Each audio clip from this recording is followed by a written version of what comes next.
and unfollow ni Catherine Bernardo, ang ex-boyfriend na si Daniel Padilla sa Instagram. Tuluyan ng in-unfollow sa Instagram ni Catherine Bernardo ang ex-boyfriend niyang si Daniel Padilla. Ito'y matapos ang mahigit isang buwan mula nang isapubliko nila noong November 30, 2023 ang pagwawakas ng 11 taon nilang relasyon. Miyerkules, January 10, 2024. Nang mapansin ng netizens na hindi na lumalabas sa following list ni Catherine si Daniel. Kung titignan naman ang following list ni Daniel sa Instagram, naka-follow pa rin ang aktor sa dating nobya. Sa kabilang banda, hindi man na pina-follow ni Catherine si Daniel ay nananatili pa rin ang mga litrato at video nila ng dating nobyo sa kanyang Instagram feed.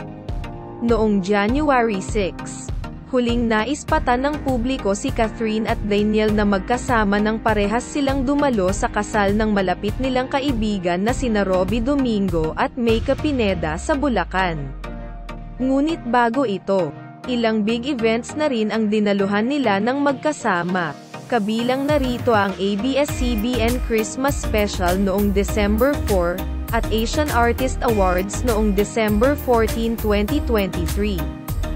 Ilan sa kanilang fans na umaasang magkakaayos pa ang dalawa ang ikinatuwa ang kanilang halos magkakasunod na pagkikita. Pero noong December 15, tinuldukan ni Catherine ang natitirang pag-asa ng Katniel fans nang mag-post siya sa Instagram ng malamang mensahe tungkol sa pag-move on. Kalakip nito ang mga litratong nagpangiti sa kanya sa kabila ng hiwalayan nila ni Daniel. Maiksi niyang caption, "Appreciation post for the little things that have been making me smile the past few weeks. No looking back, only moving forward."